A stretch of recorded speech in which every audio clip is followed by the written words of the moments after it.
Is there anything that you feel is neglected in the school system today? Probably the arts programs. I think schools tend to give a lot more money to sports programs, and especially in this day and age, like science and technology programs, and tend to take the arts for granted a little bit. They don't accrue as much funds as the other programs do.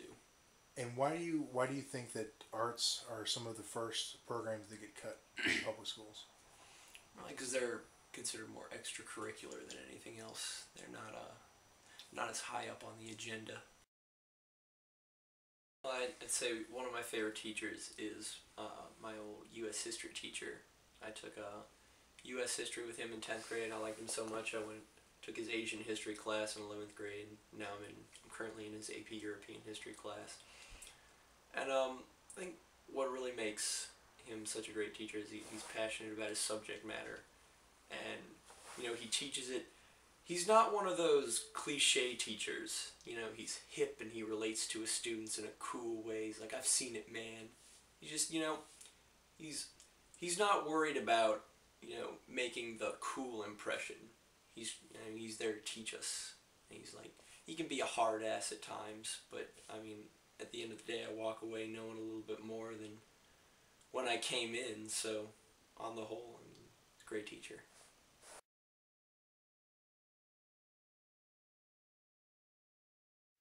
What factors do you think have contributed to your success as an art teacher at the Governor School?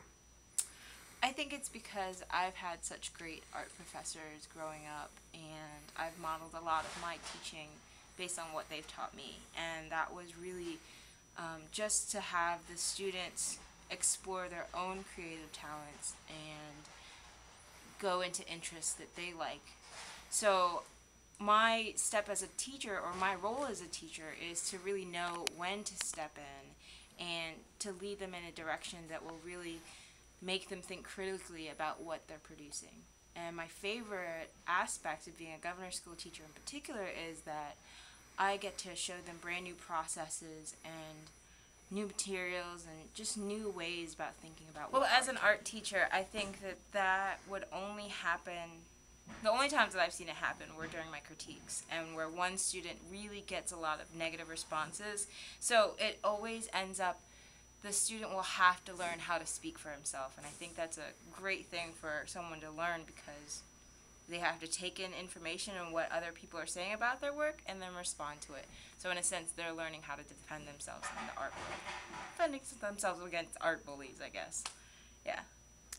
And art bullies can be some of the worst ones, right? Yeah, they can be.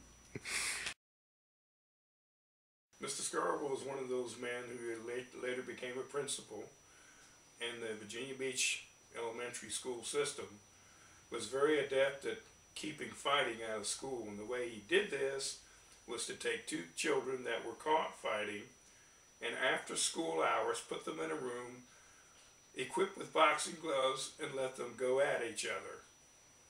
Hopefully nobody got hurt in this process, but it did teach a lesson, and to me, that I would never want to go through that. It made a very high impression on me to not be involved in student disruption. Can you tell me about one really positive experience that you had in high school? Probably one of the most positive experiences I ever had came from a really negative experience. I was a terrible math student all through high school, tutored to learn my own multiplication tables from the second grade on, right through college. So when I started in abstract mathematics like geometry, it was very difficult for me.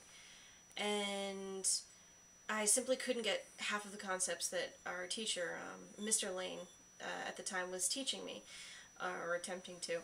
And one day I was just in tears after class, and rather than sitting down and trying to gently patronize me to try to explain the concept, he started talking about hats. And that small distraction, hats and eyelashes for some odd reason, but the small distraction helped me realize that teachers were people too, and were willing to talk to me about something other than their subject. And at that moment, that meant the world to me. Made the rest of the class really easier. I was able to focus more because I knew the teacher was more than somebody who was just obsessed with any particular subject, that they cared about stupid things just like I did. That was a great experience for me.